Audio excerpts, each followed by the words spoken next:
Well, All right. So, hey there, and welcome back to Drink This. Bruce, good to see you. thanks, you too. Thank you. So tonight, And good to see you guys. it is. Thanks. Welcome back. Thanks it's for tuning great in. It's great to have you back. Yeah. It's great to be back. You know, it feels like the world stopped for a while.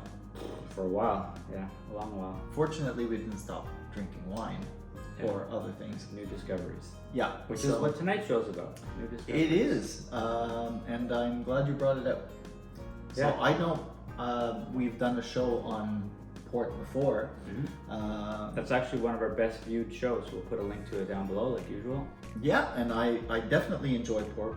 Know very little about it other than the basics, Mhm. but I'm certainly open to tasting different blends, different varieties, Yeah. and learning more about it. Yeah, and tonight's show is borrowing on that. I was interested in trying wine-related drinks because it's basically a wine show, but wine can be a heck of a lot more than red wine, white wine, champagne. There's hundreds of different products based on wine. And I thought we'd try a few tonight and see what some of the similarities are and what some of the differences are. Yeah. So port is one of the three beverages we'll be tasting, and it's kind of our baseline because we're experienced with it and we like it quite a bit. So that'll be a bit, not that we're going to compare these other two bottles against port because they're different drinks, but they're in the same family and it's just a bit of a baseline to see. Right. So which for direction anyone they're who gonna go. hasn't, tried it before, at least we'll be able to give them a baseline plus one Yeah. as to this is really good. It's 10-year-old, Grahams that you can't go wrong with, Right. versus sherry. You might not want to try it. So these are the bottles we're trying tonight. Sherry, Bristol Cream, which is kind of the standard. It's like calling a beer a Budweiser, right? Or it's kind of the standard. It was the most popular sherry of its day. They started making it in the 1800s. It was hugely popular, but it continued in popularity throughout the centuries, probably up until maybe 30, 40 years ago. It started a bit of a decline. It's not as popular today, but that's Harvey's Bristol Cream. I'll get into more detail about its origins later. And the other one is Lillet, France. Also fortified wine, which basically means they added a lot of sugar to it to help the stability and a unique flavor as well. Yep. I told you there's a little historical thing about this guy. Okay. I'm all ears. Lillet is one of the ingredients in the original James Bond Martini. Whoa. It was called the Vesper Martini, and it was basically, he mixed, there's always an argument if James Bond actually drank. I don't think he actually drank anything, but Well, Sean Connery, I'm pretty sure Yeah. was drinking martinis. there were some arguments whether it was gin-based or vodka-based, but in fact it was gin and vodka mixed with Lillet instead of traditional vermouth, which is in a normal.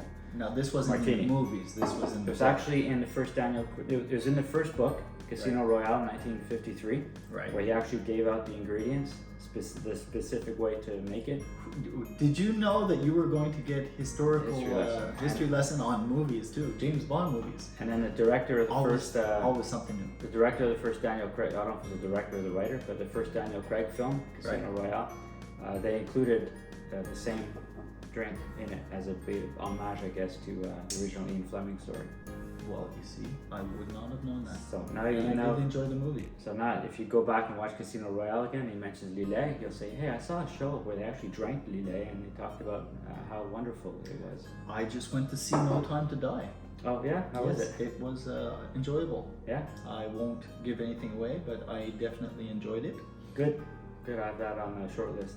Yeah, so go out and try port, and also go see the new latest James Bond. And then come home and make yourself a Vesper Martini with a bottle of Lillet.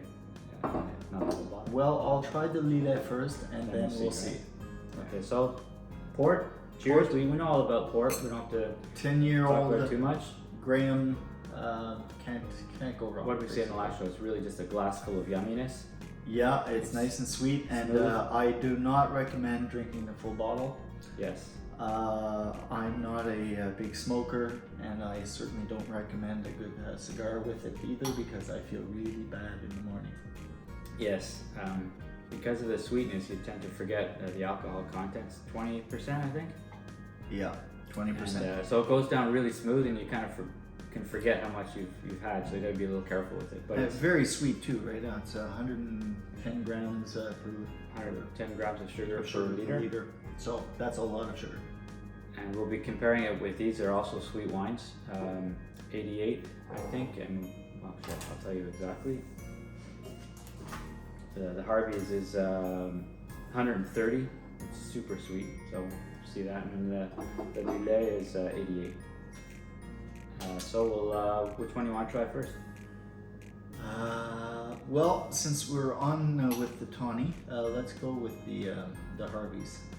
Right, since we'll go down as we go. Harvey's Bristol cream and their iconic blue labeling. It's very Started. You know what? Both of these companies were started by a brother act. This was the Harvey brothers. These couple of French guys. To be honest, I can't remember their name. Lillet. Probably. You know, it's a stab in the dark. Yeah, it probably is. So both founded in the mid 1800s by brothers. This in Bristol, they're English. What they would do is buy their wine in Spain, ship it to Bristol, and do all the blending there. It's a blend of 3 or 4 different sherries. Okay. So they did a lot of the blending and importing into Bristol, which is why they called it Bristol cream.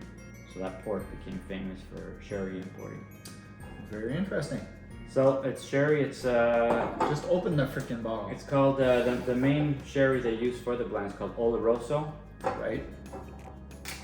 One of 4 different sherries that are blended in it. Well, let's see. I love the bottle. So it should be pretty sweet. It's much lighter, brown. You know, it's a coppery color to it. Toffee and walnuts. Yeah, they're definitely very nice and nutty. Just I should say, I mentioned that it used to be blended in Bristol. Now it's been bought and taken over and rebought, and it's owned by a big conglomerate out of the Philippines, I think. So out of the Philippines, I think so. And so they kept the original name and the marketing, the logo and stuff, but it's actually blended in Spain now. Oh, it's an interesting blue bottle. I love it. I love the very easy to remember. But so it's made in Spain now and brought over to shipped worldwide. But so Bristol doesn't have as much influence as it used to. Right. It's still and I think we mentioned this on a previous show. When it comes to port, it can only be known as Porto if it's from Portugal. Other than that, it's a port, or basically a fortified wine. Yeah. So what's your impression of the sherry? I must say that I don't remember having sherry. And can we go back to our baseline, how it might compare to the port? It's not that different. It is very similar. Simmer. Yeah. It's very similar. It's excellent. And it's 20%. It is very nice. I don't remember having sherry. I know I probably have. It's only $15 a bottle as well, which is a pretty nice price point for a young beverage. Yeah, and subtle differences. A little nuttier. A little less. A little less rich. Yeah, a little less wine. You can taste the roots of the wine in this, whereas this is a little more sweet, a little more nutty, and a little less winey. This is not the last bottle of sherry I have. There you go, and that's what the show's all about. Trying new things, broadening our experiences, and sharing them with you guys. So if you come across this cool blue bottle, pick one up and see if you like it. Yeah, so so far 2 thumbs up. Excellent, so now we'll try the Lillet. Am I pronouncing that correctly? Lillet, so. From France, near Bordeaux. Good place for wine. Yeah, I think they know what they're doing when it comes to alcohol. By the Lillet Brothers, bought by another big giant company in the mid-80s. That's it. We'll try it out. See it. I think this might have a little bit more citrus type notes to it. Well, just by the color, I'm not expecting the same taste. So we've definitely gone from a darker red to a lighter brown, a little copper color, to basically a white. Yeah, it's almost like a Chardonnay, isn't it? It looks very much like a Chardonnay, and it does not smell like a port. No, it's just it's a more of a unique blend. It's a fortified sweetened wine. Very sweet, 88 grams of sugar per liter. So, first impression is citrus. Oh yeah, I got a bang of apricot right off the bat. Yeah. Apricot. Even rosemary. You get some herbs in there too. It's more like a nice white wine with a lot more going on, with the citrus and a bit of honey maybe. Yeah. So there's more. It's more aromatic, or more aromatic nuances.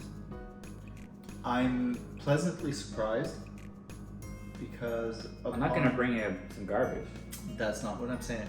Upon further review, upon sniffing, I don't think there's a better term than taking a sniff. I wasn't sure I was going to enjoy it. The herbalness to it, mixed with the citrus, I was hesitant. I'd be really happy to have a glass of this after a nice dinner. I was just going to say 3 very nice aperitifs. So depending on what you've had and depending on what you're going to be serving afterwards, I mean, this is nice and light. You know, this, if you have, you know, the grapes, the cheese, the chocolate out, definitely go with that. Mm-hmm. But if you're serving fruits, if you a traditional Italian fare where you put the fruits out, yeah, definitely go with the Lillet. I'm really pleasantly surprised with this. I could see myself picking up a couple bottles. Yeah, very much so. And again, it's also in the $15, $17 range. $17, so quite a bargain. This is $30 and change. 15 change, 17 and change. So we got 3 winners under $30, and these under $20. You know what? I'm kind of looking forward to getting that dog that you know, we can really be disappointed with. Did you just get a dog? So far, yeah, he's over there. But I mean, we've been very lucky. So maybe we should chalk that up to our local wine store. And here in Quebec, it's the SAQ, Société des Alcools du Québec. They're doing a great job because... and you know what, it's funny you mentioned that. I went into the one in St. Lambert and I told the guy, there's always some good clerks working there and I'm getting to know some of them. And I said, I'm doing some tasting, some wine-based drinks, but not port, but something a little different. And he's the one who grabbed this bottle for me and said, you should try this, I think you might like it. Well, whatever his name was, did you remember his name? No, I didn't. You didn't take the time to remember his name. I didn't, but I do remember the guy. I've talked with him before, so I'll go back. Which is even worse. Well, listen, Steve, I'm not the best with names, you know that. So to wrap up tonight, winner chicken dinner, I think, is the theme of the evening. So which is the winner? Which is the winner? Well, to me, the nicest surprise is this guy, the Lillet, just because it's completely unique, different than other types of wine, fortified wine that I've tasted. It's new to me, just a very pleasant surprise. So that's my winner for the night. I would go with you on that one because I mean the Graham. We know it, we love it. We'll go back to it often. But as a pleasant surprise, something very different and something I would never have thought to pick up. The Lillet. And it's not new. It's 250 years old. They've been making this style, so it's new to me. It's up to us to experiment a little more. That's why I love sitting down, you know, once, twice a week with you and doing this because we discover new things. Would you like a touch more? I'm gonna just have a drink with my friends here on camera. Well, certainly. I thought you were. This is getting fresh. A good sign of a well-liked beverage is when you continue to pour it. And I hope you'll be pouring some too and try it out. And Ron, thanks a lot for having me over. Bruce, always a pleasure. Go out and buy a bottle of Lillet, a bottle of Harvey's, and a bottle of Graham's Port, and maybe invite a friend or two. Don't have all 3 bottles yourself. Maybe a nice cheese. Yeah. All right. Thanks a lot for tuning in. Thanks again. Cheers. Drink this.